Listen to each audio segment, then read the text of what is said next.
All right. So thank you everyone for taking time to join us today for Mitchell College Multicultural Student Union's virtual speaker panel, Saving Asian Lives.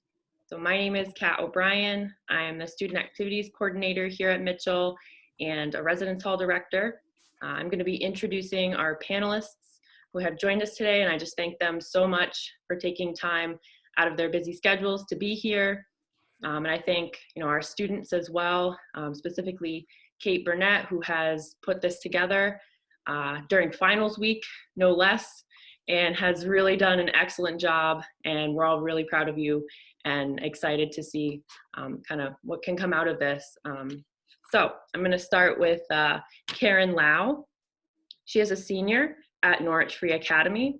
She serves as president of the Robert Sign Duncan NAACP Youth Council. She has helped organize town halls about community policing in the criminal justice system, and led voting initiatives about absentee ballots. As a student representative on the Norwich Race Equity Committee, she is working with local principals to draft a racial equity policy for the Norwich Public Schools District. And if Karen, you want to just say hello. Hi everyone, thank you so much for being here, and thank you, Kate, for the opportunity. Awesome, thank you. I'm not sure that we have this panelist in here just yet. I think they are running a little behind, but Kay Umesh Vig is the Director of Student Affairs Operations at Manchester Community College. He has over 37 years of experience as an intercultural communications and leadership trainer, conflict resolution expert, and higher education administrator. Kay Umesh Vig was recently appointed as a commissioner to serve on the advisory board for the Commission on Women, Children, Seniors, Equity, and Opportunity for his work with the Asian Pacific American community. He currently serves as a board member in the board of directors for the Connecticut Immigrant and Refugee Coalition, and as the fundraising committee chair on the board of directors for the Asian Pacific American Coalition of Connecticut. He received a high honors award in recognition of his outstanding service to the Asian Pacific American community in Connecticut. And again, I think he might be running a little behind, but once he kind of joins, we'll point him out. Next, we have Mayor Michael Passaro, has served as a mayor of the City of New London since 2015.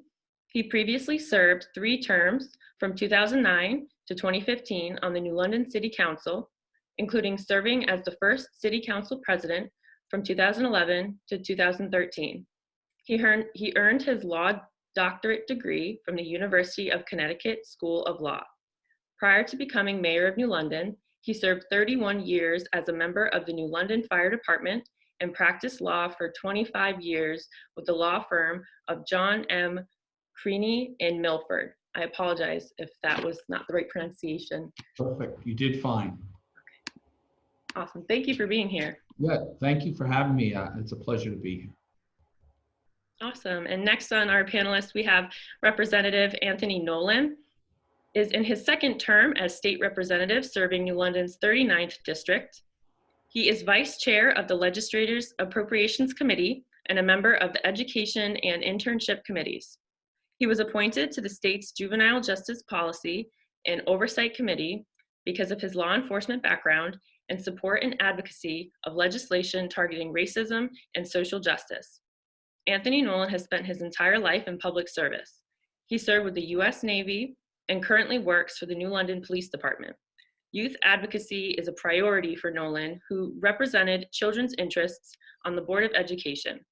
He has also volunteered in countless programs, including the New London Youth Collaborative. Mr. Nolan has been awarded the NAACP Freedom Fund Award and the NAACP Danny Jenkins Memorial Award. Thank you for joining us. Thank you for inviting me. It's good to see everybody here for this important issue. And also, I just want to make a note that Mayor Michael and Representative Anthony will actually have to head out around 2 p.m., just so everyone's aware. But again, we thank you so much for the time that you're able to commit here today. We also have Senator Saad Anwar, is the Connecticut State Senator representing East Hartford, Ellington, East Windsor, and South Windsor. Saad is a medical doctor currently serving as the chair of Department of Internal Medicine at Manchester Memorial and Rockville General Hospitals. He was trained at Yale University Medical School and additionally holds a master's degree in public health from Yale. In Connecticut, he is the former commissioner of Asian Pacific American Affairs and served on the Health Equity Leadership Council, the Connecticut Health Foundation, and the State Emergency Response Commission. He has received numerous awards, including the FBI Director Robert Mueller Award for Community Leadership and Alliance Building, the Anti-Defamation League's Torch of Liberty Award, the National Council of Community and Justice Human Relations Award, and the South Asian Bar Association of Connecticut's Trailblazer Award. Thank you so much for joining us, Senator. Thank you so much for having me. Looking forward to a good conversation with my friends on the panel. Thank you. Awesome. And then our last representative, who actually will be popping in at 2 p.m., is Representative Kimberly Fariello, serves as the state representative of the 149th Connecticut General Assembly District, which encompasses parts of Greenwich and Stamford. In her first year in office, she will serve on the Education Committee, the Judiciary Committee, and in the Planning and Development Committee. Kimberly was born in Seoul, South Korea, and grew up in Reston, Virginia. Her dad works at the U.S. Department of Defense, and her mom owned a coffee shop. She attended the United States Military Academy at West Point before transferring to Harvard College, where she earned her degree in economics. On April 1st of this year, she posted an opinion statement entitled "Asian Discrimination is a Priority," in which she said, "Race-based thinking, critical race theory, and so-called anti-racism efforts have led too many people to divide Americans into competing groups in a zero-sum struggle for validation based solely on race. Race-based thinking is racist." So I think I'm really grateful that she also be able to join us a little later. And I also want to now introduce our student moderators. I'm first going to introduce Katie Xiaolei Koski, is a Chinese adoptee and a sophomore here at Mitchell College. She is the president of Mitchell College Film Club, and her major is communications. She hopes to do something in the film industry and become a movie director. We also have Kate Shinwoo Burnett. She is a Chinese adoptee and a sophomore at Mitchell College. She is majoring in psychology, and her hope is to become a social worker. She is a member of the Multicultural Student Union here at Mitchell and serves as a public relations officer on the Executive Board Behavioral Science Club. And just to let you all know, towards the end of, once our panelists are finished speaking, we're actually going to have a special video message from William Tong, Attorney General of the state of Connecticut, because he was unfortunately not able to be here today, but we really appreciate him taking the time to make that video and that we're able to share that with everyone. So again, I'm going to pass it over to Kate and Katie. And again, thank you, Kate. We're really proud of all the work that you've put into this event today. Do you want to go, Katie, or do you want me to go? You go first. Okay, I'll go first. Thank you all for being here today. And thank you to the panelists and for your time and just supporting the event. I've reached out to all of you, so I'm glad that you guys are all here, so I'm happy about that. And the reason why we're all here is to have a discussion and be open, and we need this as a community, and we need this as we just need this for everybody to learn and just be more open. I think our school is fantastic and everything, but we need to be more inclusive. And I think this is the start of creating change, and having this open discussion will create more change within our community and within ourselves, and to just learn something as well. So I hope you guys enjoy our panel and learn something from this as well, and have that conversation for yourself and to others as well. Katie, do you want to go? Thank you, Kate. I am not good with words, so I will just say thank you to everyone also who has decided to show up today. We really appreciate it. Yeah, that's all I got. Okay, so I'll start the questions. There's going to be 6 questions, and me and Katie are going to be doing. I'm going to be doing the first 3, and Katie will be doing the last 3. The first question I have for you guys is, how has the violence/discrimination against the Asian community affected you?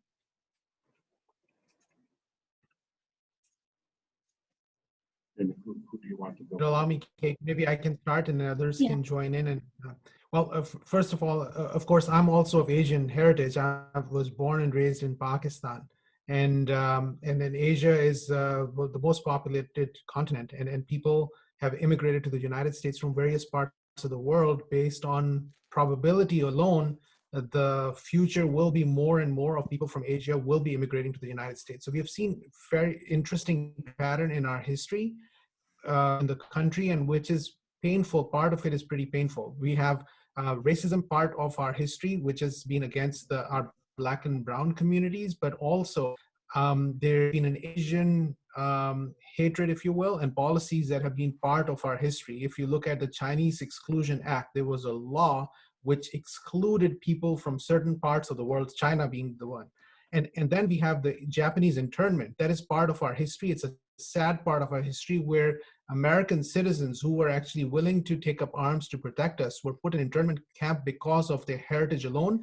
And believe it or not, it was passed and approved by the Supreme Court.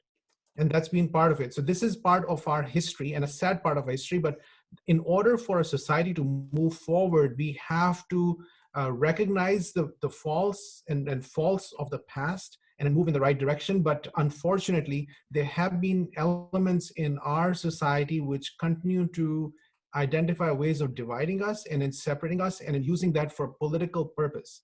And so the way I see this, to be specific about your question, is that hate against one is hate against all.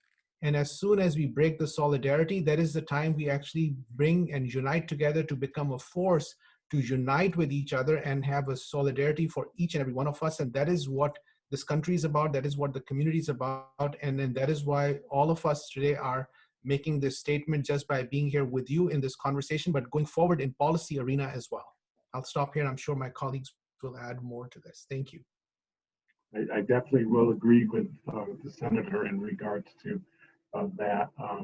For anybody to be to act or be violent or negative towards an ethnicity hurts all ethnicities. It just doesn't stop with one. As he said, for so long, unfortunately, the United States has allowed this to increase by not coming down hard on those that are found guilty of doing these things. And that is one thing that I hope to see that will be able to change. But I do really believe that we have to all stick together, because if we allow that one ethnicity to be negatively impacted, then it will affect other ethnicities. And we will not stand to tolerate anyone to get away with and or go freely without us standing up for any kind of Asian hate. That is something that is unacceptable, and we will continue to stand the fight against that to make sure that whoever's doing it understands that it's wrong and that there should be a penalty if they continue to do such things. So we are all one. We're not separated. It's all one when it comes to fighting against hatred that's happened, unfortunately, to the Asian community in the last few months. I just can't stand it. So that's why we're here. I think those are powerful words by Representative Nolan, and I couldn't agree more with Senator Anwar and Representative Nolan.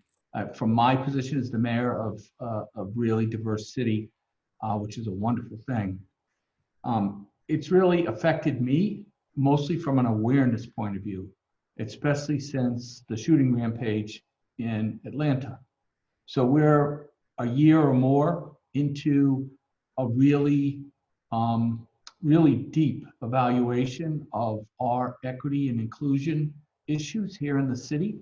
both in the government, in all of our social institutions. It's been robust. I think it's been fruitful. We have a lot more to do, but certainly after Atlanta, it brings in this new element. And, it made me start to think about our Asian population here in New London. We do have 1.9% of our approximately 28,000 people are of Asian Pacific Island descent. And I'm proud to say, actually, I worked in the fire department with a Pacific Islander for nearly 31 years. I'm happy to say that we've had no incidents reported here in New London, but it's great to have that awareness and to know the pressure on all the different communities that are marginalized and persecuted, really. So it's affected me in that way. Awareness, I think, which is the way we start to help solve the problem.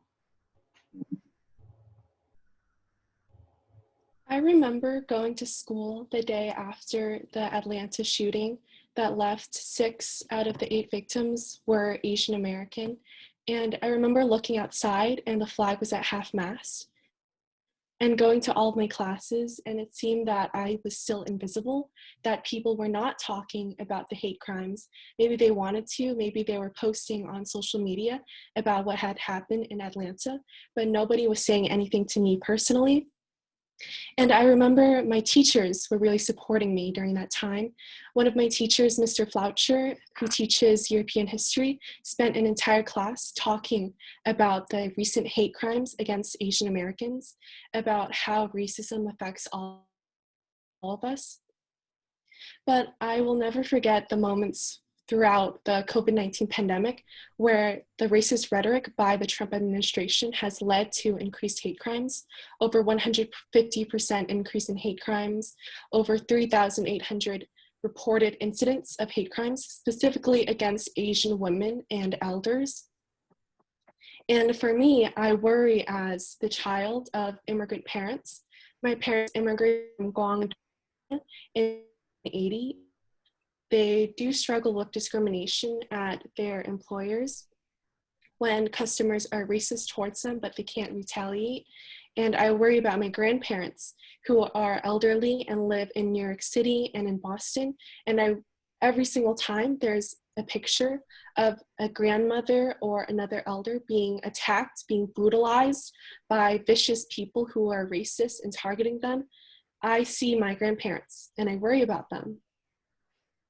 And I think about what it's like to be an Asian American in this time, this 2 separate feelings of shame, of feeling, why is this happening to my community? And also pride. I'm proud to be Chinese American.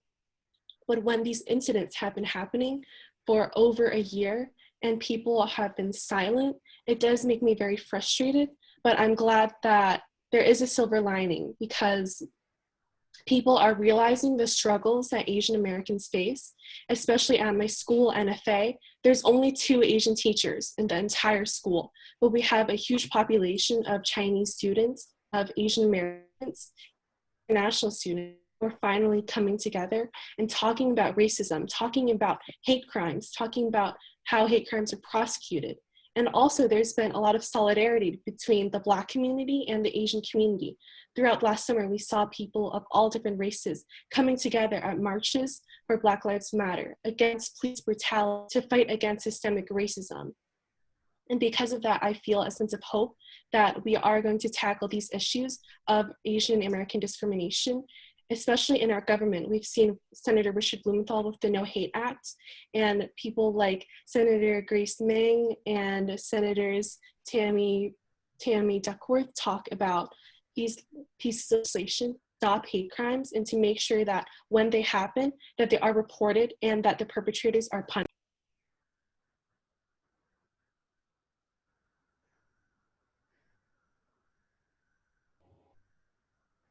I really enjoyed your what you said and how with the numbers and everything, because we need to have this conversation, and I'm glad your story resonated with me, and I'm glad you did that. So the second question is, to what degree is a lack of education and awareness about the history of Asian Americans contributing to the violence today? And how do you believe we should implement history of different ethnic groups in our school curriculum? I think somebody touched on it in one of their answers. So if you want to go, Senator Sada. Sure. I can start. Actually, I have proposed a bill for this session, and I want you guys to remember that bill and make sure you reach out to your legislators and the network of people that you have influence over. It's SB 678. SB 678. This is a Senate bill. I'm one of the lead proposers of this bill, along with my colleague, Senator Slapp. This bill is about having the option in social studies curriculum in the entire state of Connecticut about Asian American history. And to your specific question, Kate, education is one important step in identifying a strategy to humanize, but also recognize our past, and also the important things about some negative things, but also so much positive. Asian Americans have been part of the fabric of our country. And if we do not know about it, they have to have an opportunity to learn about this. I was also a proud sponsor of a bill on the African and Puerto Rican education in our curriculum that was passed in 2019. And that bill actually is allowing the people to recognize about a rich African American history, the Puerto Rican community history, and Latino community history in our country. We are planning to hopefully make this into a law as well, so that we have that option for our students and the next generation to have a deeper understanding. And that's been part of it. But this is not the only part. Education is one big part. But again, we need to make sure this bill passes the 6, 7, 8. And I'll stop here, and I'm sure others will have more things to add. Thank you, Senator, for mentioning that bill.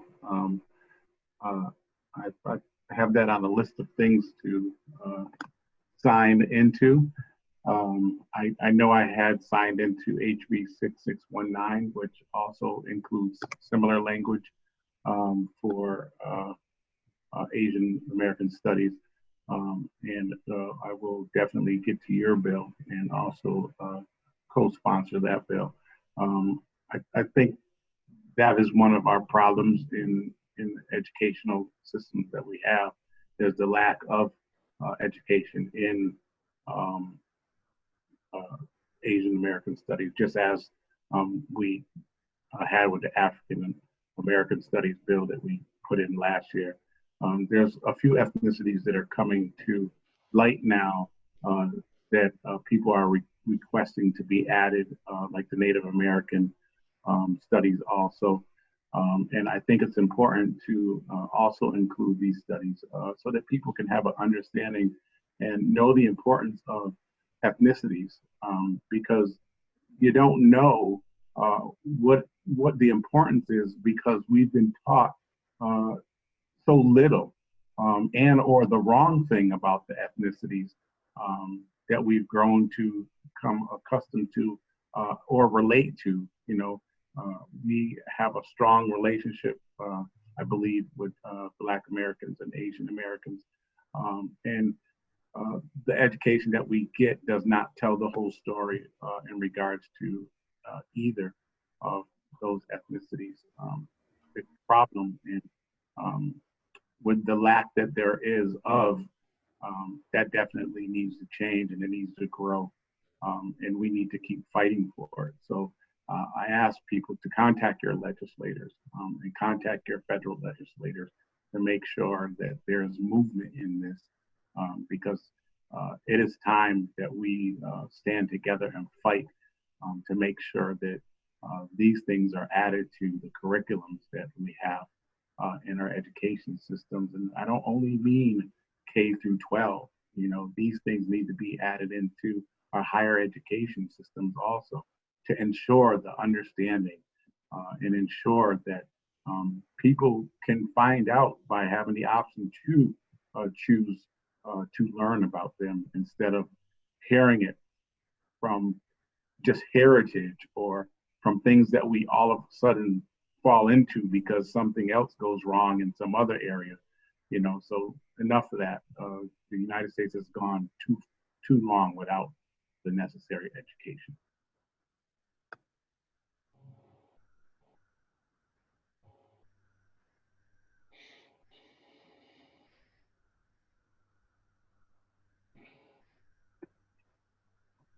I met with the social studies department of my school a couple of weeks ago, and we had a meeting about the Black and Latino Studies course and how that will be implemented next year.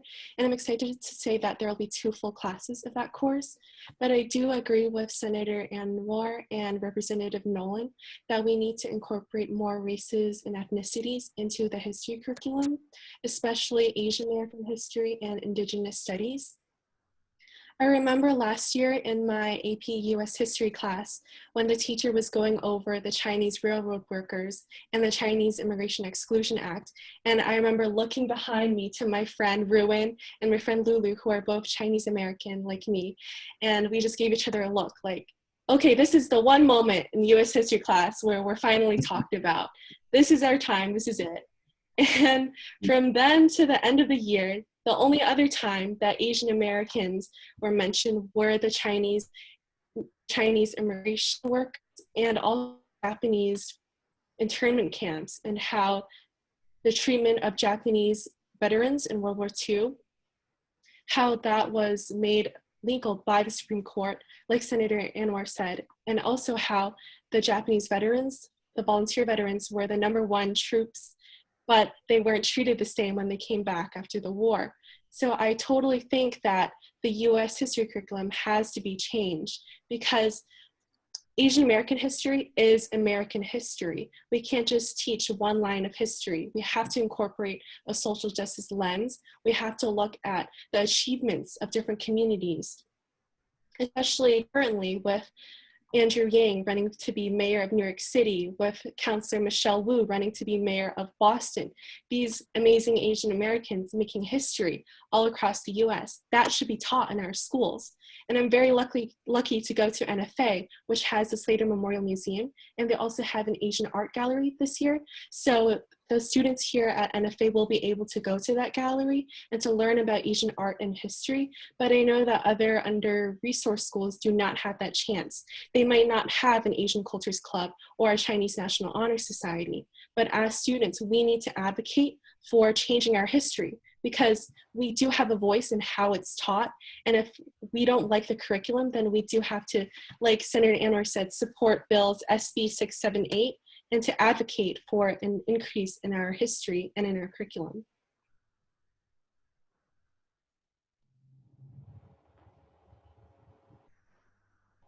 I'm a little shy about following up after Karen. That was amazing. You articulate the position so well. I can just add that I do find it hopeful that the new administration in Washington seems to be very engaged. That, as you probably all know, recently the COVID-19 Equity Task Force appropriated nearly $50 million towards this education awareness method in data collection. I think that's also important that we have a central way of tracking the data on all hate crimes, but certainly Asian and Pacific Island hate crimes. Right now, it's really important. It'd be nice if we could turn towards that database, but I think it's important that we put that together to support our efforts. Thank you for your guys' answers. The third question is, how should we go about spreading awareness on our college campus to raise awareness and put into actions? Also, what, if any, is the college admissions role in preventing ethnic hate crimes? I think with that one, it's the awareness part that needs to be opened up in regards to educational materials, or sometimes you have posters that you put around the school. You have programs or groups that you come together and you talk in regards to diversity and increasing the importance of getting along and trying to understand one another versus just look at some of the things that we hear or see on the news.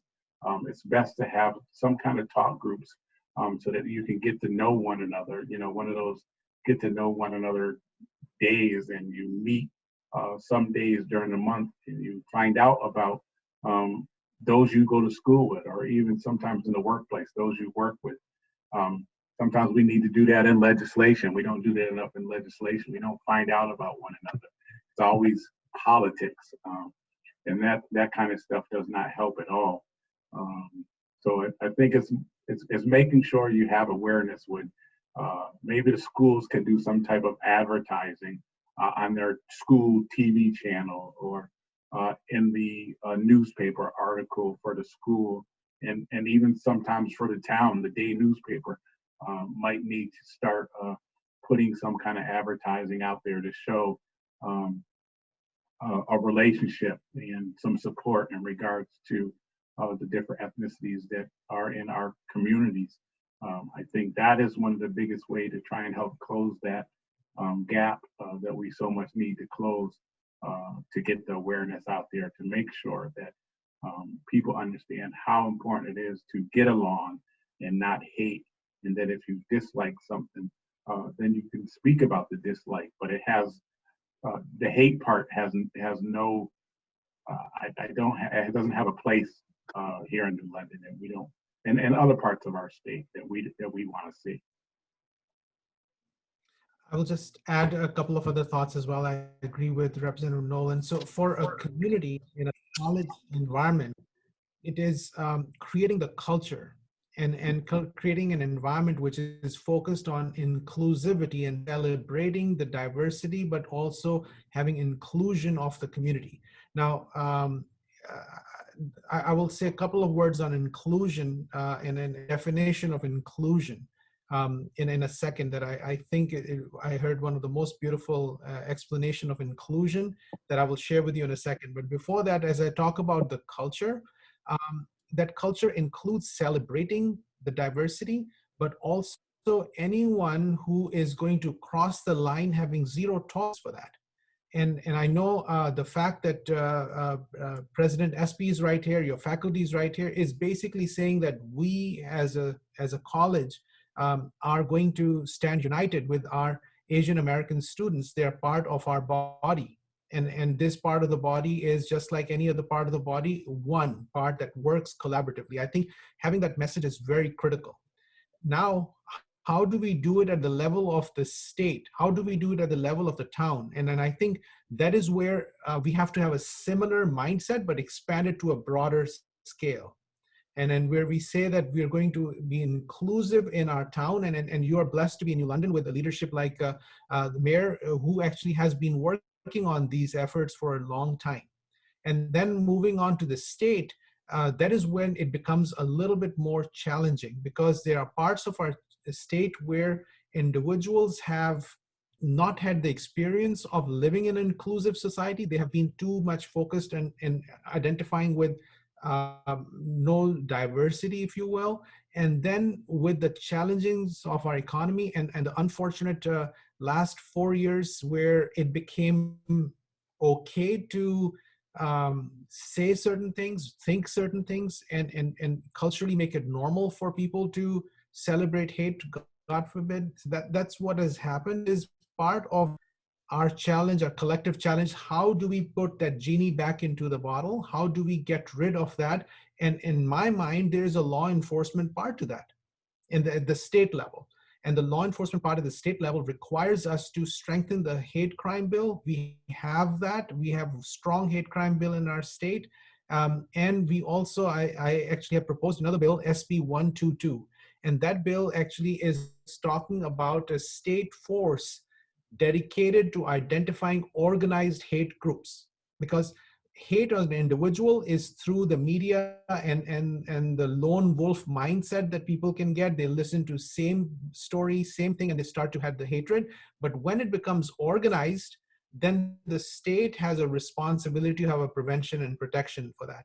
And that is something that I've proposed, and I'm glad to say that the state police department has said that this is something they can do at no cost to the state, and they can actually be supportive of this bill. It is moving forward. It's gone through the committee, and now we need more people to support SB 122. That is one of my bills, to have a state force around it.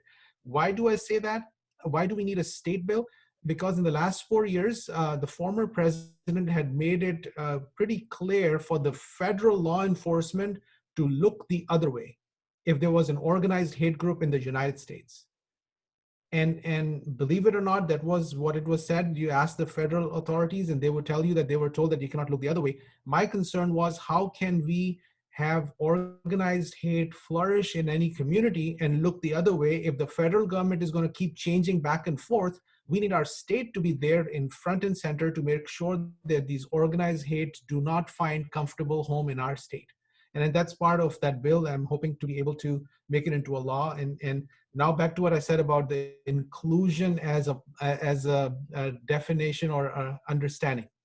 Look, when we say diversity, it means that you're having a party at home, in your college, and where you are actually inviting everybody to be in that party together. But inclusion means at that party, you're dancing together. So that is what inclusion is. So just because you actually come up in one room and then sit in together and people sit in their corners, that is diversity, fine. But are you dancing together? And that is where I think that is worthy to have that celebration, to say, you know what, Kate, you run with that show. Katie, you run with that show, and then work on these things. And I can tell you, working with my colleagues in the legislature, we dance together. And I love it, because I love to dance with Representative Nolan, because he knows his steps and I'm learning from him and we learn from each other. So thank you for that. Good. Gotta love it.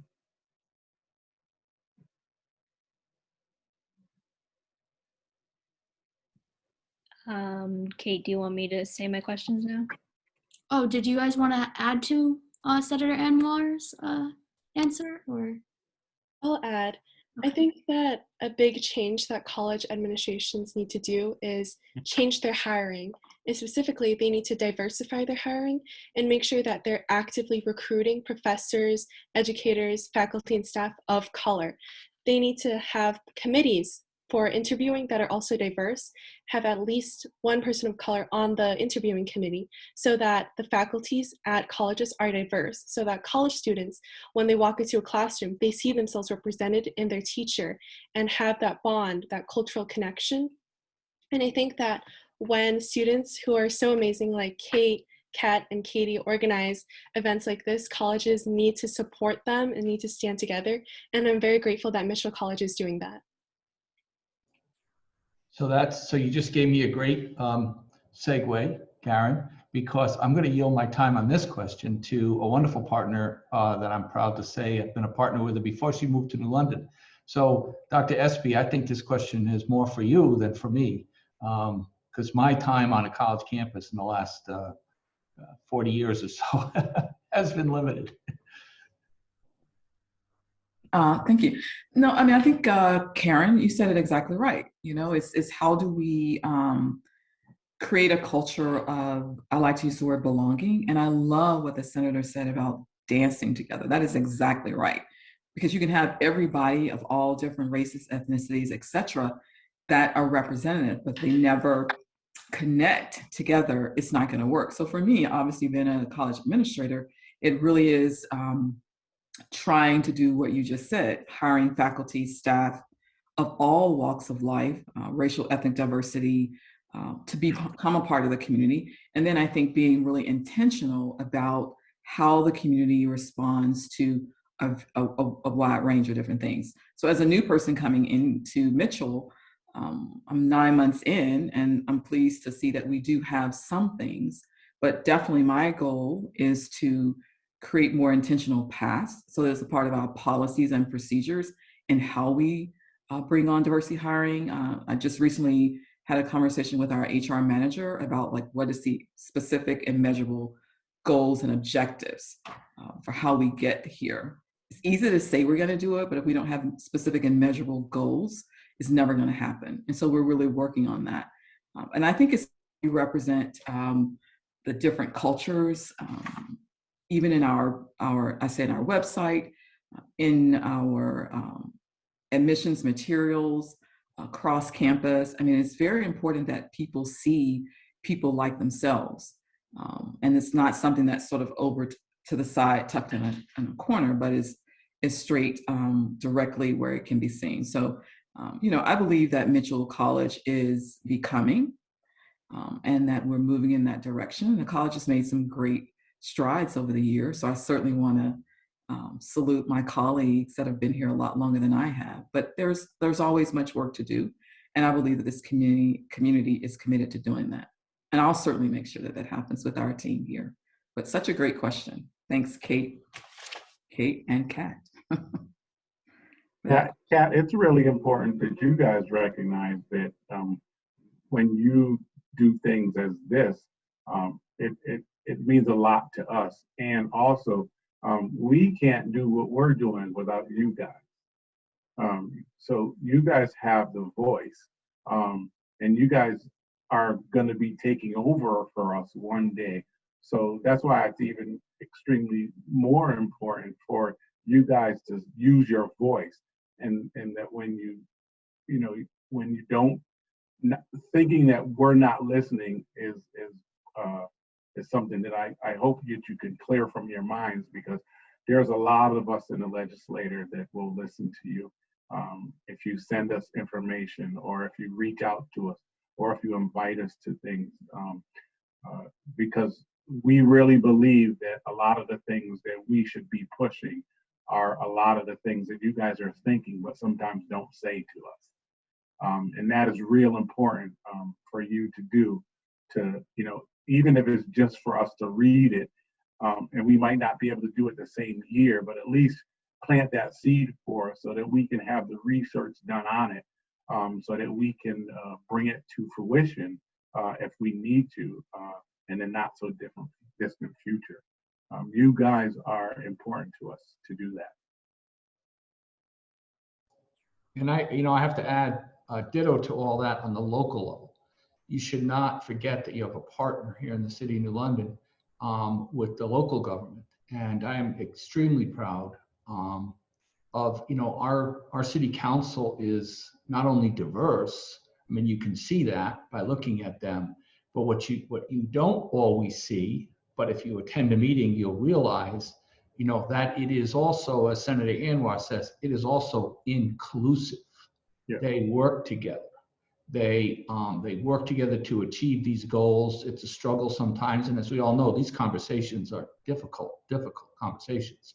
But they're certainly not afraid to open those conversations, to confront some of the elements in our city that are not, let's say, the most, how to put this in a statement like not the most aware. And so they're willing, they have the political courage to educate people.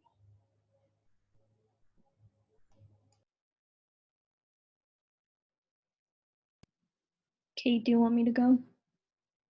Yeah, you're okay. Okay. So I will be doing the next 3 questions. So the first one that I have is, how can we continue to educate ourselves and others to possibly raise more awareness and make a change?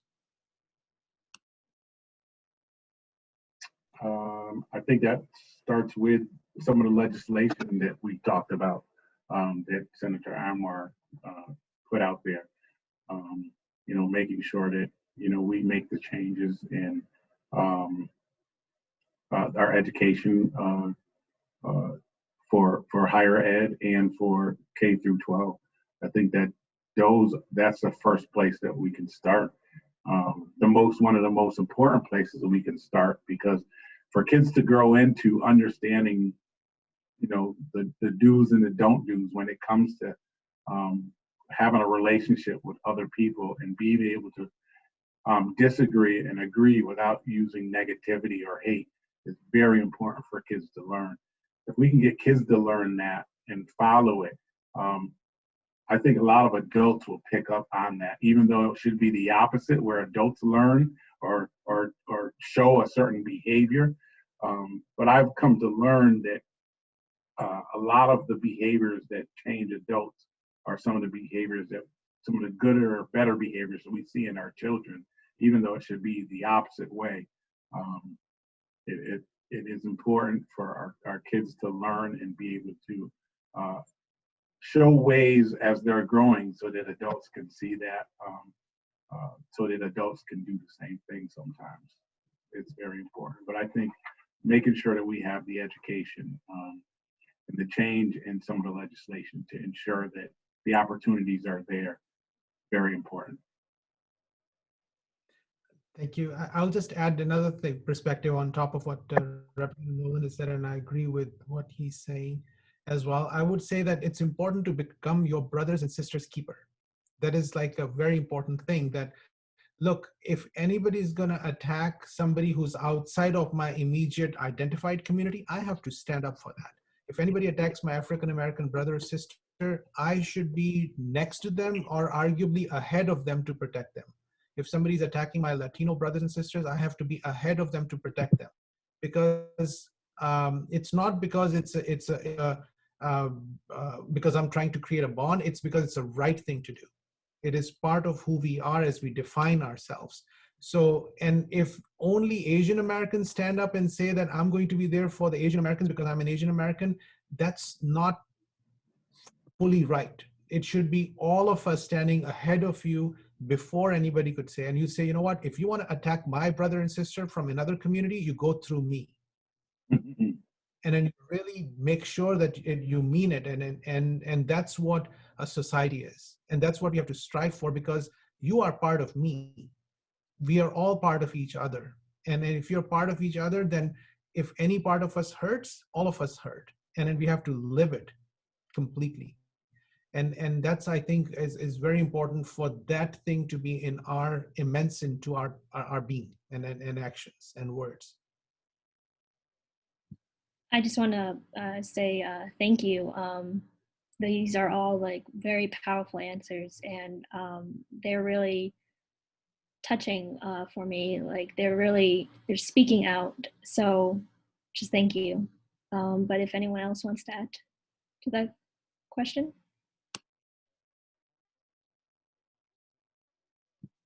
I know Representative Nolan and Michael have to leave in a little shortly. Okay. You want me to wrap it up, kind of? No, I'm really interested in the next question on social media. I may be dating myself, but I'm trying to understand the question. I'd love to at least hear a little bit of the beginning of that discussion. Okay. I know it's a lot bigger of an issue in young people's lives than it is maybe to me. I still get my news principally from traditional sources, and it's interesting to constantly be in a battle with people who are getting their news from maybe not so reliable sources and trying to correct the record all the time. So I'm really interested in that discussion. I'm going to hang until a very bitter end on that one. Okay, perfect. I know Anthony, Mr. Representative Nolan has to leave, unfortunately, because he has a commitment, but I thank you for coming and speaking with us. I hopefully we can connect again in the future.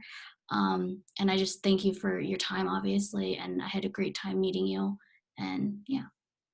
Well, I appreciate that. And as the mayor, I already have my other meetings set up on my other computer, so as soon as they get ready, I'll slowly disappear, but I'll hang out as much as I can until they have. And then we do have, I think, Miss Kimberly Fariello just came in. She is the representative for Greenwich and Stamford. Thank you so much, Kate, and very great to meet you, Mayor and Senator Anwar and Rep. Nolan. I apologize. I am trying to get back to my desk, and there was tremendous traffic on 95. So I hope to be there in about 5 to 10 minutes, and I won't turn my camera on while I'm driving, but Yeah, no I just started to listen to this amazing conversation. So Kate, as soon as I get to my desk, I'll turn my camera on. Okay, sounds good. No problem. Be safe. Okay. Thank you. Yep. Katie, if you want to start the next question, you can. Yes. Not to brag or anything, but I kind of came up with this question. But so I thought it was a really good question. And so social media has become a big part of showing and whether one supports these rights or not. When people share this information on platforms, although social media is how most people get their news nowadays, should it really dictate who cares and who doesn't care? Sometimes it worries me that people can make the like and comment, the dislike in some of our social network pages. It worries me because sometimes, people don't realize how many words can hurt another person's feelings.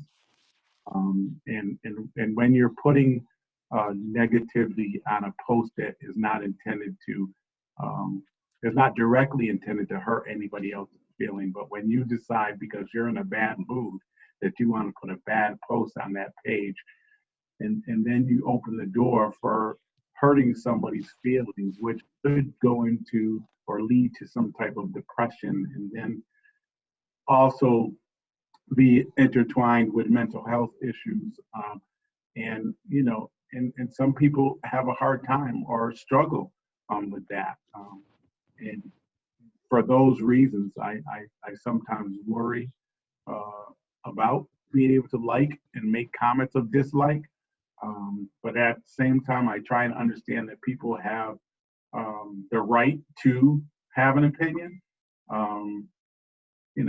So it's one of those gray areas where you try and give people an opportunity, but we have some real evil people in our world that don't know how to behave on social network.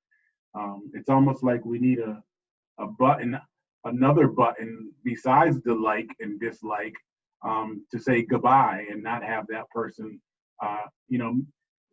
make the people that use the internet be able to suspend people from the internet because they said something negative themselves.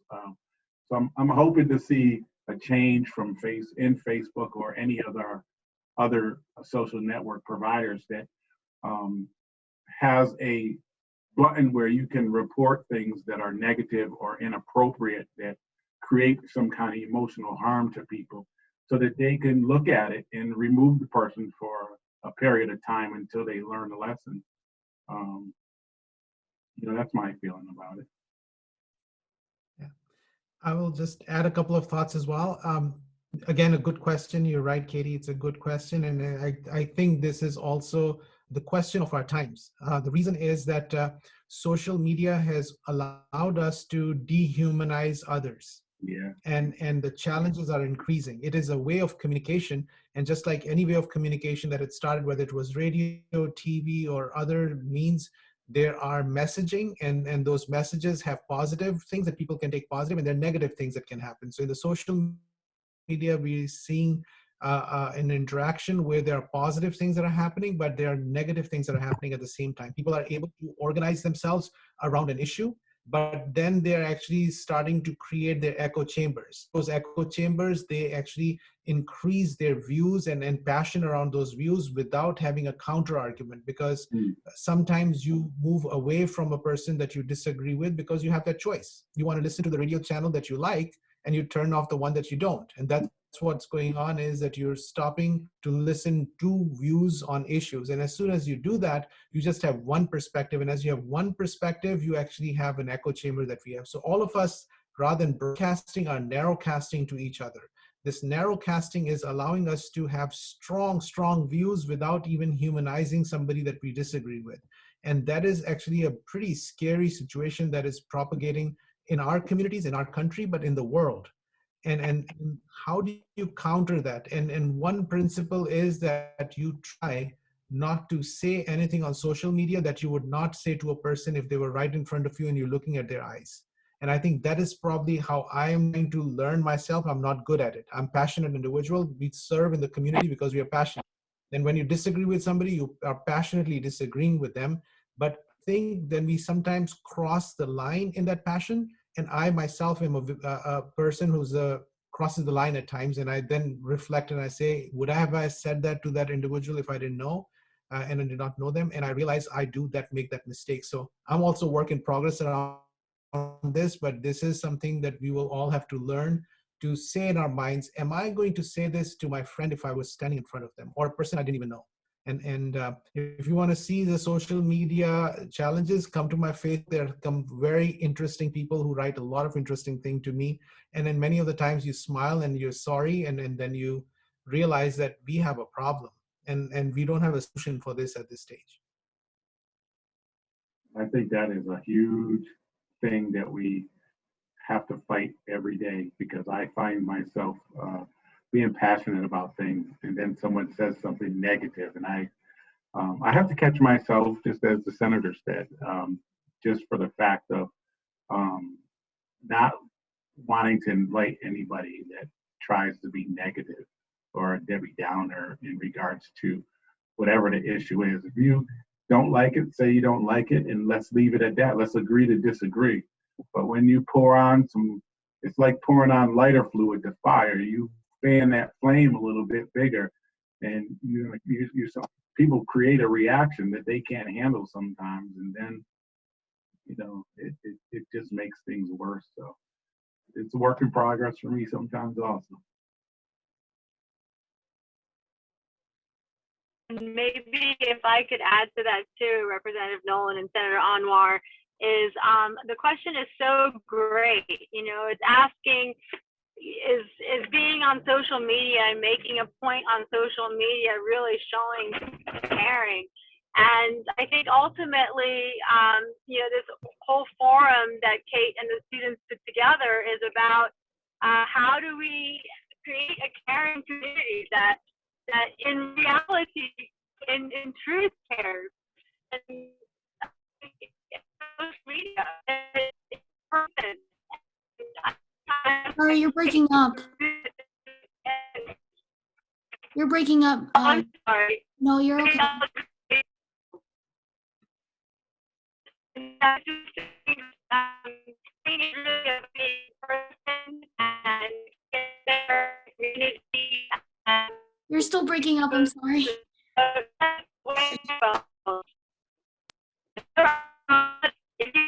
Great. If not, Hey, Kimberly, maybe if you reset, because you're coming in a little. Looks like she's resetting. Karen, do you have anything to add? Absolutely. I think that Gen Z is the most active on social media. We're doing all of the TikTok challenges. We're trying to get the most followers, the most likes on pictures. And I think that's a problem, because liking a post that has a hashtag of Black Lives Matter or following the @StopAAPI account, that doesn't make you an activist. I want to see you actively in your life talking about race, talking about racism, and advocating for social and racial justice. Mr. Butler, who's the diversity director at NFA, and I have talked a lot about this, you don't have to be the most loud person at a march or protest to call yourself an activist. To be an activist, that can be just as simple as when you hear someone say something that's racist or unkind in a conversation, to intervene and say that's wrong or that doesn't feel right.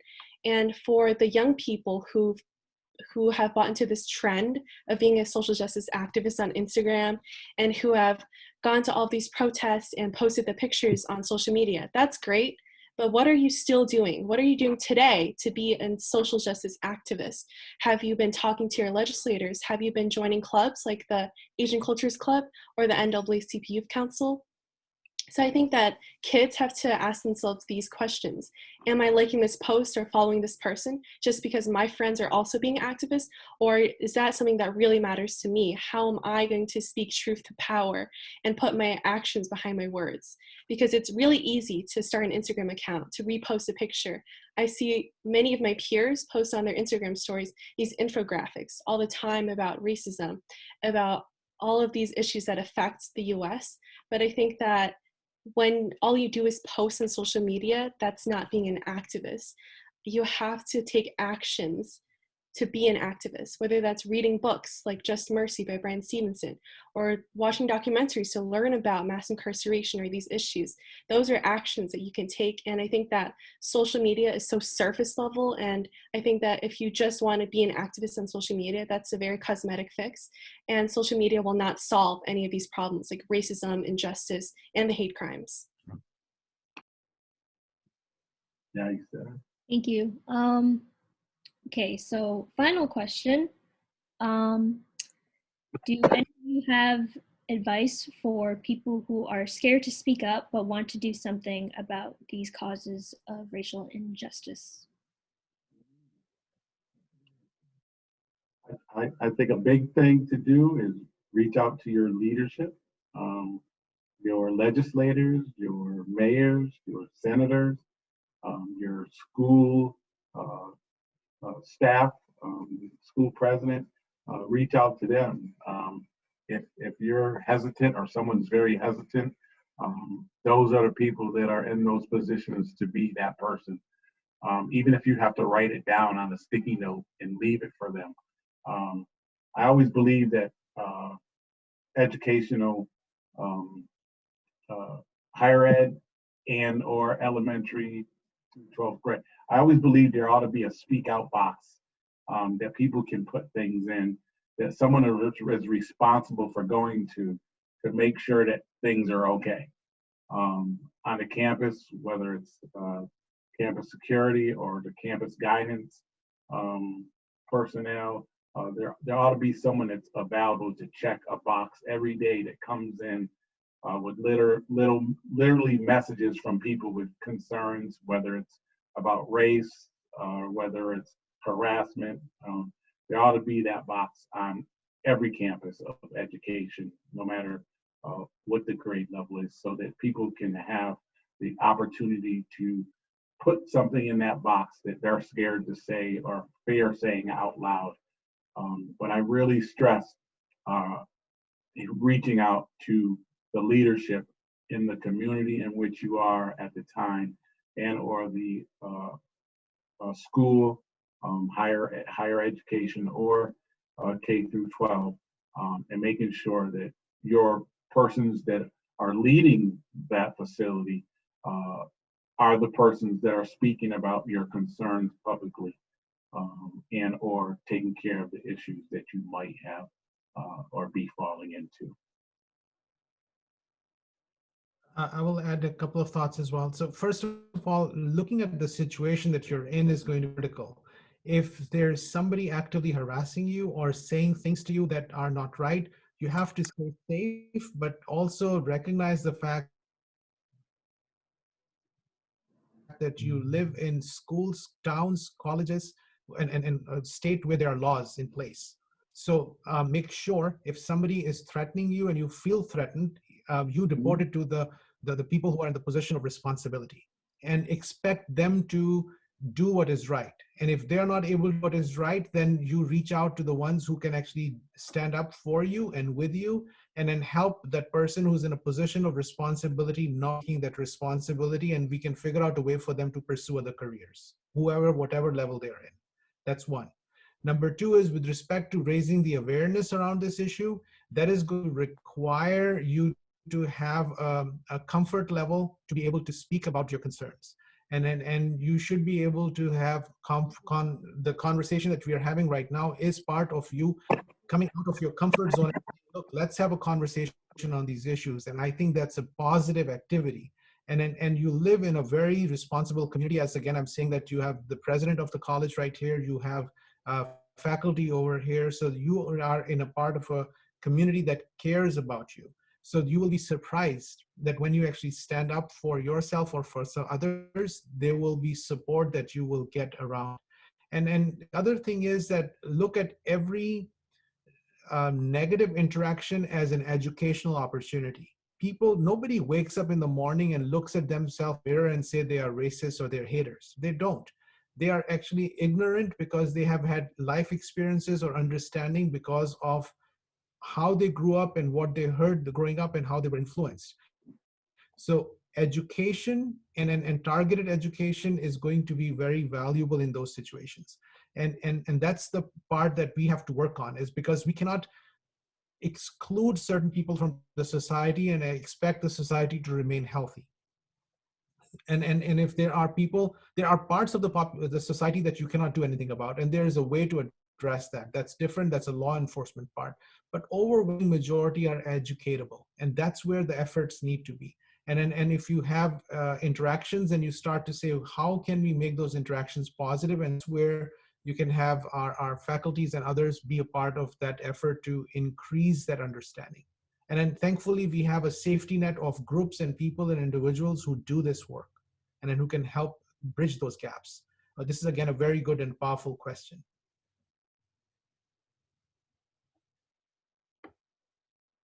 Karen, do you have anything to add? Sure. I'll say that I know that many of my peers are afraid of speaking out against the racism and the violence because they might have anxiety or they might not be as confident in their public speaking skills. But speaking out, you can start from a very small step. For me, when I was first getting into my activism, I was at a meeting about police brutality and systemic racism with the Norwich Police Department. And I felt so terrified to talk. And the whole time I was quiet because I was just listening. And I think listening is a big part about learning. So at the very end, I had the opportunity to talk with one female police officer named Sarah Beth. And I was so nervous and my hands were shaking and I was actually crying because I felt so overwhelmed about the issues that were talked about at the meeting.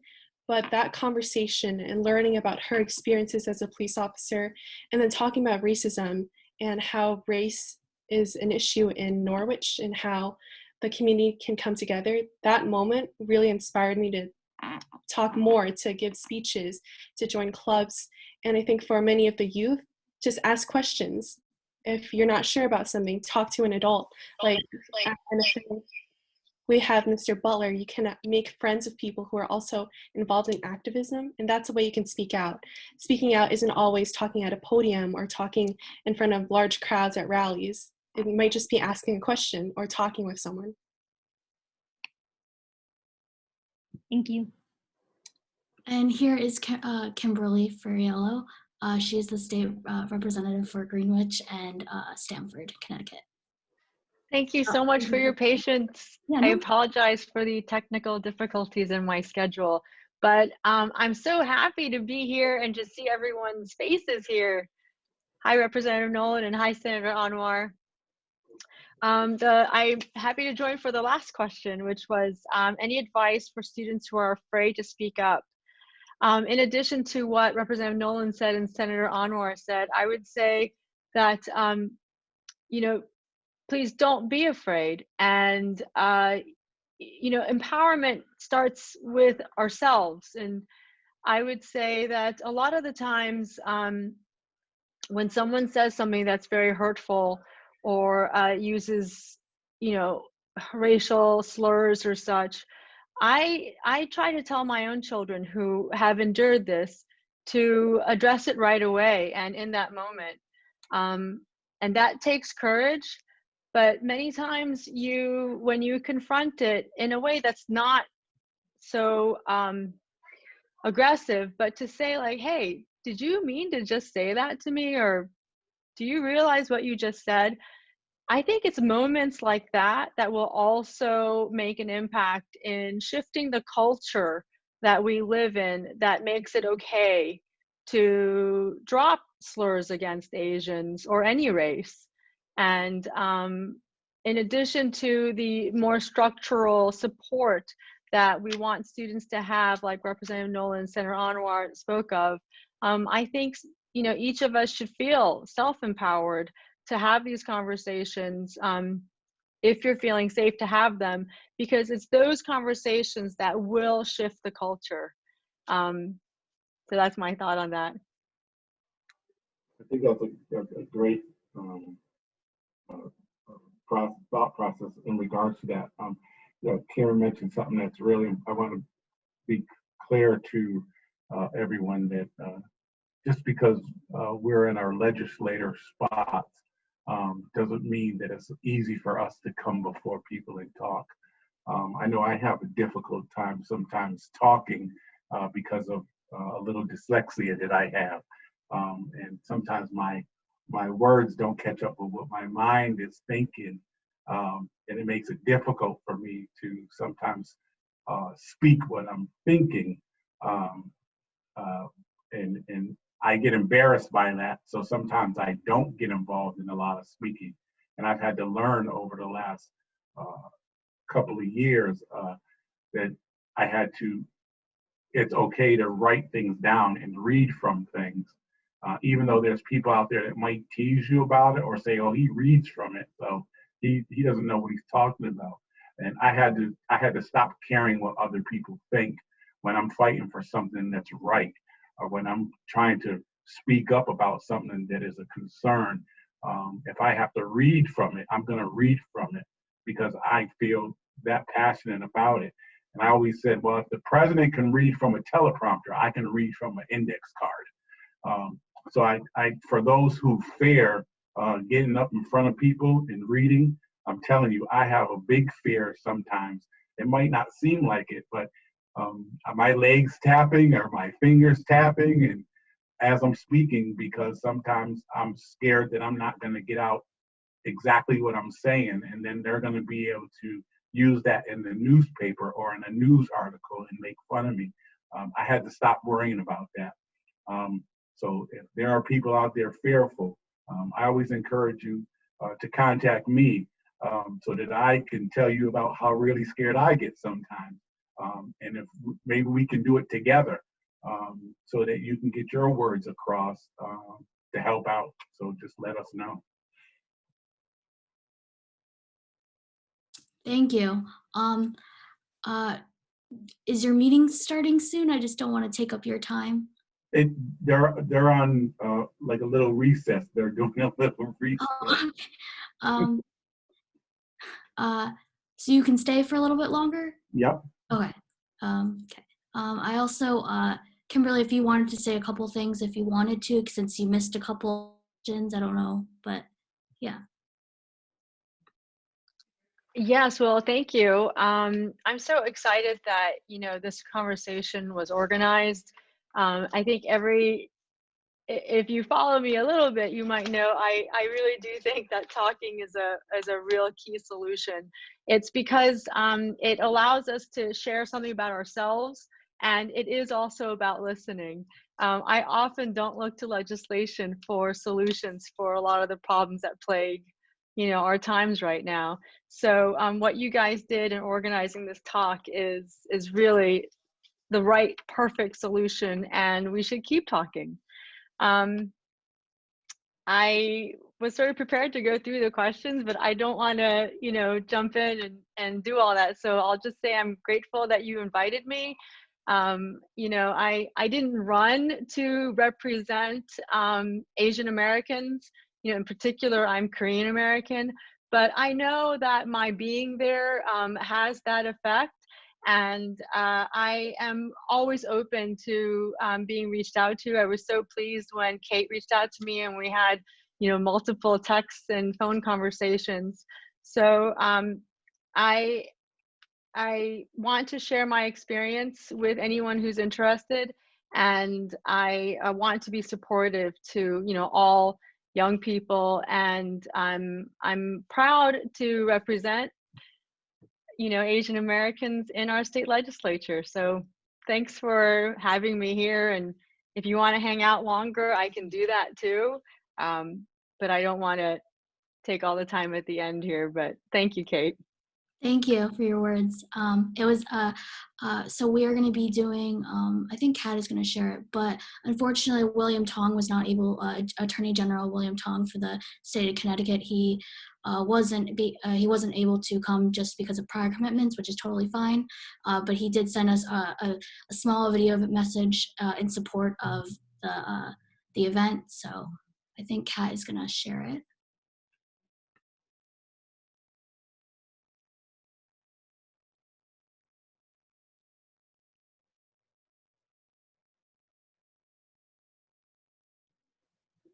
We can't hear it.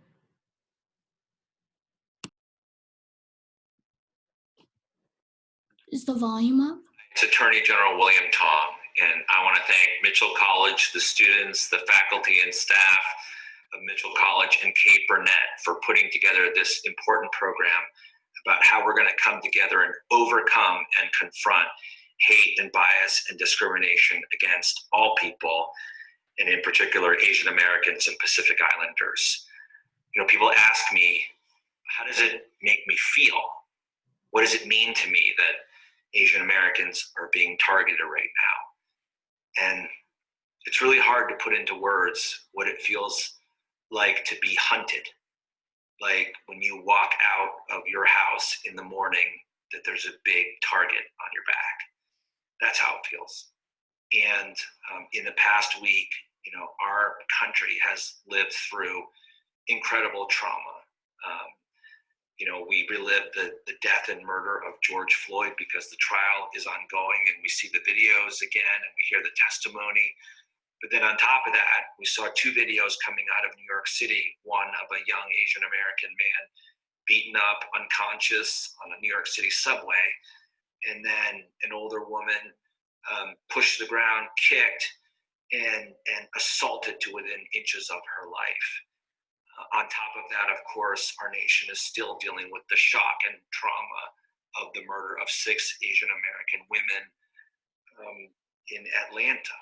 And so, you know, the urgency of this moment could not be more clear. And I want to thank you, Mitchell, and the students for calling attention to the hate and bias and discrimination against Asian Americans, because too often we're invisible in this conversation. People express surprise to me that it's happening.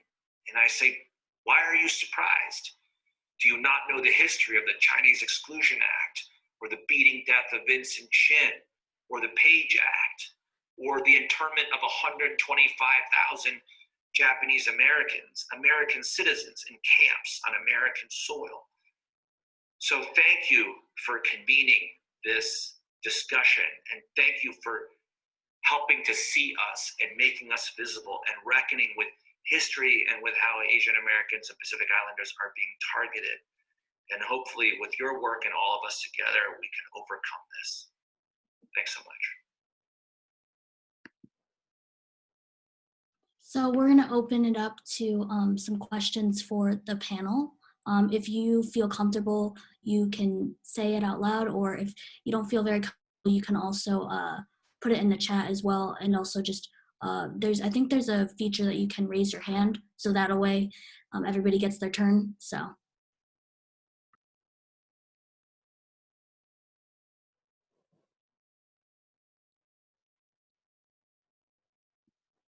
I see we have a question. Brittany, I believe, raised your hand. Yeah, sorry, I'm on my phone, so it's hard to like see everybody. I just wanted to ask, like, is there maybe, we talked a lot about things that we can do. Is there things that we shouldn't do or say when trying to advocate for other people? Because I know sometimes I feel like some people might be afraid to speak up for a backlash of it, not so much of backlash saying like, oh, you shouldn't be supporting, but more you're saying the wrong thing.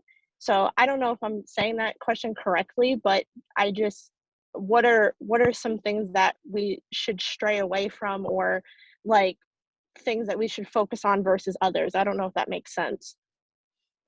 It's a beautiful question. I can share my thoughts, and I'm sure others will fill in. I think what you're saying is, how can you be a good ally? And I think a good ally is somebody who's going to stand with your friends. And at the time when they're being attacked or they're, so first, depending on where the attack is.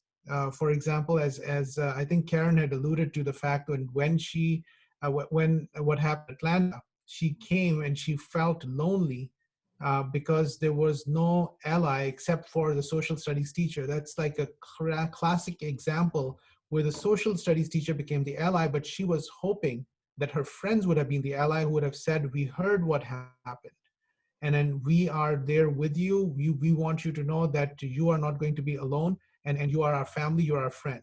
I think that's one of the things, at least in person, when something happens. What happens is that whenever there's a national or international thing that happens, then we need to realize that the community looks at it internally and says, what is going to happen to me? And for everyone else who's not impacted, they may not even realize how the people are perceiving that national event in their minds. So being an ally at that time is to hold the hands and be there at some situations. The other thing is some of the people on Facebook or social media who are harassing individuals, and that is a time you actually, because that individual sometimes may not be able to respond, and then people don't have the bandwidth. And then that may be this time to say, please be polite. And then politely tell them this is not right. And you obviously don't need to get into arguments and so on, and stay safe and also, but at the same time, be there, and people need to know that you're there for them. It's a good question, Brittany. I am thankful for you to be an ally and asking how to be a good one. Thank you. Yeah, I think some people look to get a response from others.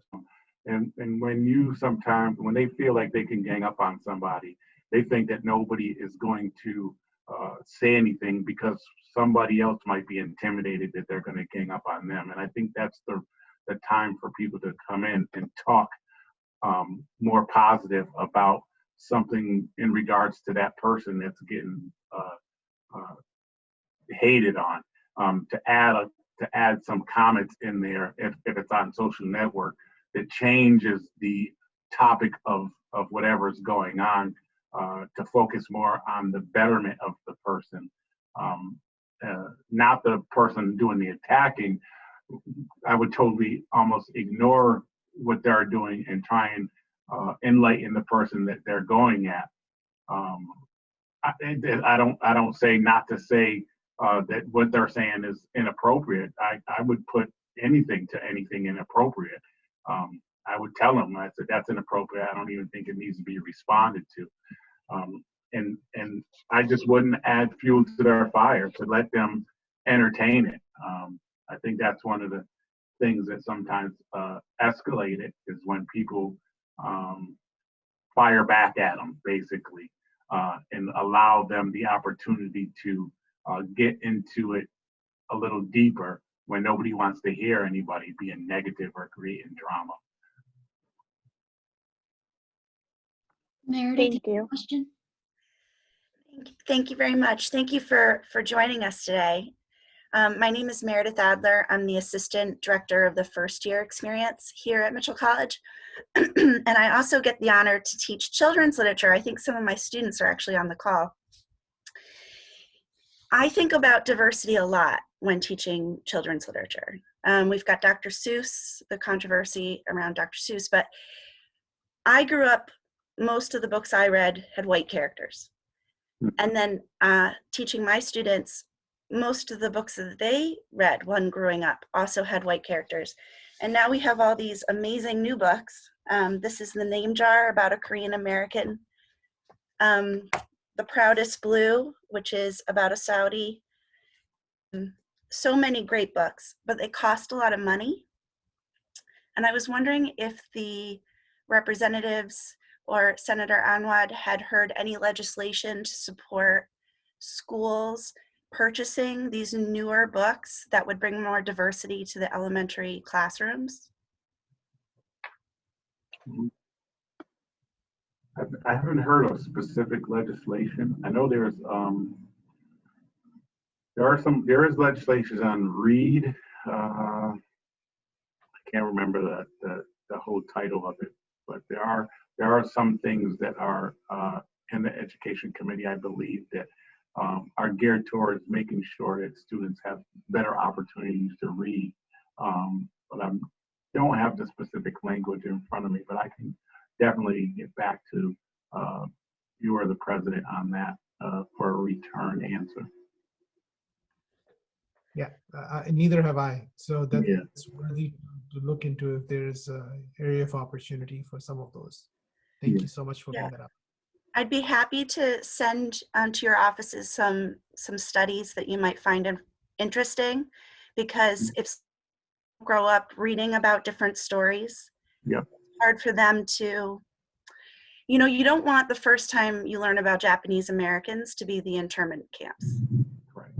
Right. So stories that are celebratory and about culture and happiness and joy would be good too. And Professor Adler, I wanted to share a book that I just bought for my kids.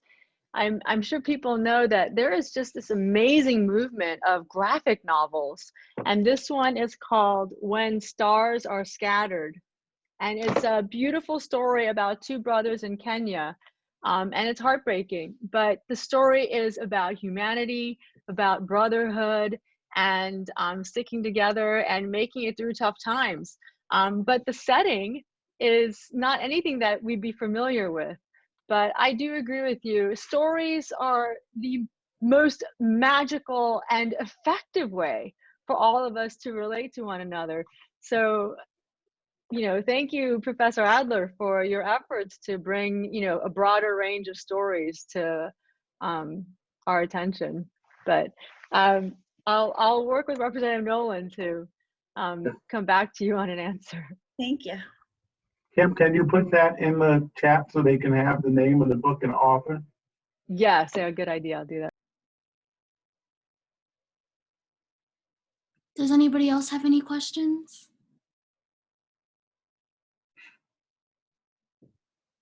I do. Okay. So as a legislator for New London, and then having a senator and another legislator on with Kim, how could we be of assistance? We need to know where you guys are and what your needs are as far as for the things that we might be able to do, or suggestions, or do you have anything that is on your mind that we can assist you with? And you don't have to give it now. You can say it now, but feel free to also email us those things also. I think for us, I think as young people, I think we just want to be heard. I think a lot of times we don't feel like we feel that you guys listen, or we feel like, higher people listen, but they don't put into action, if that makes sense. And I know it takes a long time for bills and work to, get done and everything. I understand that. But I think it seems to us like you're listening but not doing anything, if that makes sense. I'm not trying to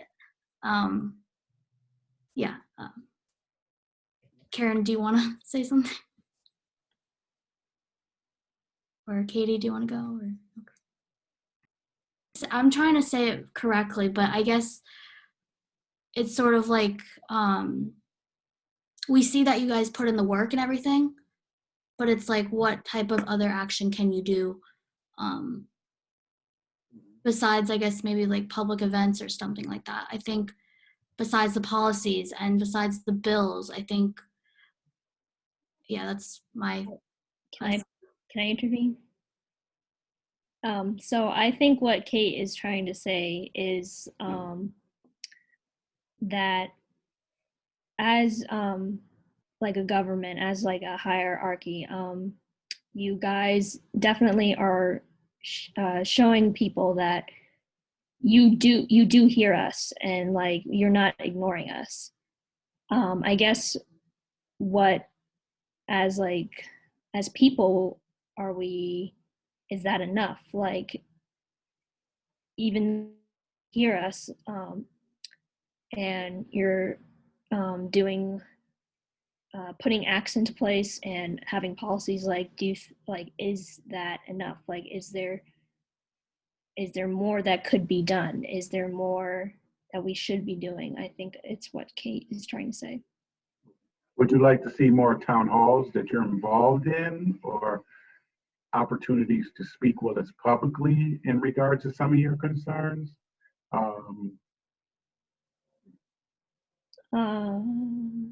Are you asking me or Kate? Or anybody who wants to answer? I'm just trying to think of different ways where your voice can be heard. Sometimes if we do a town hall, maybe we can get more people involved in the discussions of your concerns, or we can have a town hall where you just explain some of the things that as youth that you expect from your legislators and or would like to see from your legislators.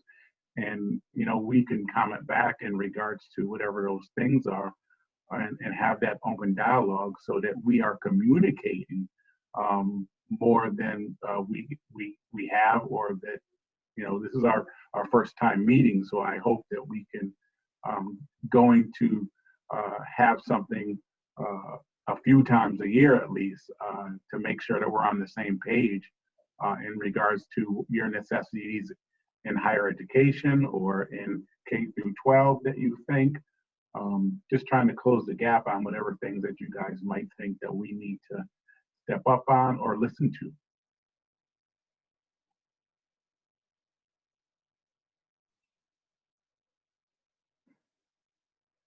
No, I definitely think like maybe like the town halls, that would be interesting. Also, like maybe um collaborating where, I guess, in regards to our college or just different colleges as well, where I think maybe we all could sort of collaborate, if that makes sense. I don't know how we would do it, obviously, but I think having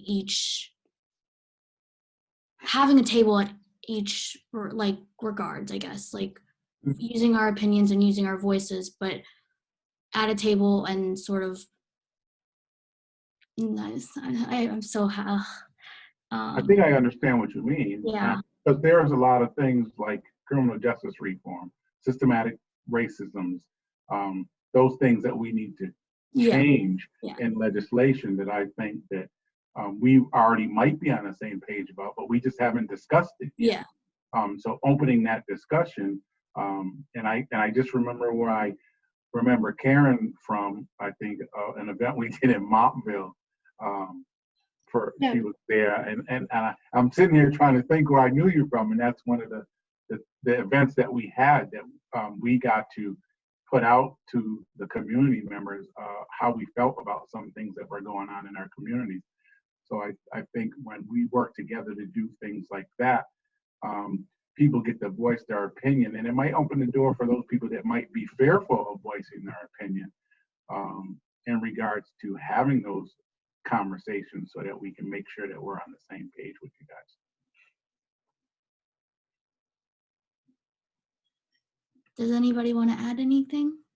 I think Nancy Parent has her hand up, probably for that reason, if I'm not mistaken. Nancy, do you have a question?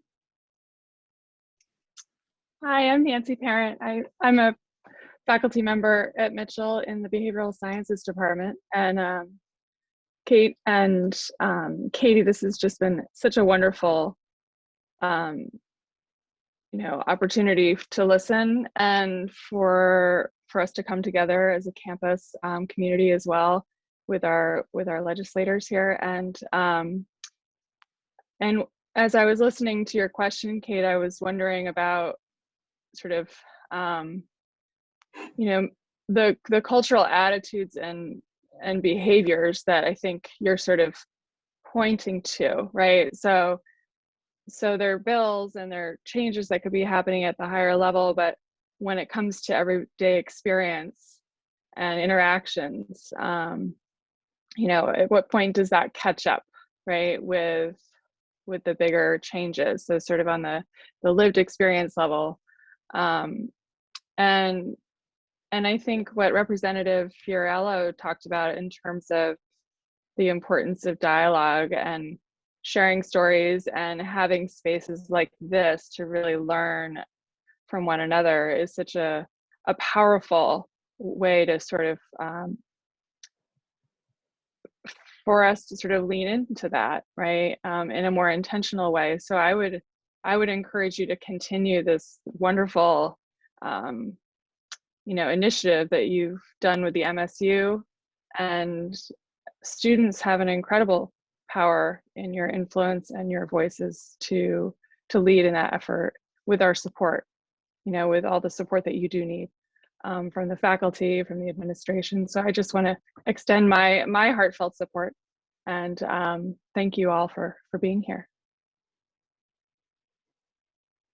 Thank you. I think we're gonna, if anybody has any more questions, we're gonna be wrapping it up because we went over like 15 minutes and I feel really bad. But I think this has been such a great, conversation. And I thank you to all the panelists that, for your time. I know you guys are probably so busy, and I just really thank you. And I hope we can, connect more in the future for future events like this, or hopefully in person next fall, hopefully. So thank you. Yes, thank you again so much for sharing your thoughts, your experiences with everyone in the room, and for your activism. I know that's something you spoke about a lot, and I just really appreciate that. It's very encouraging. So thank you for taking the time to be here today.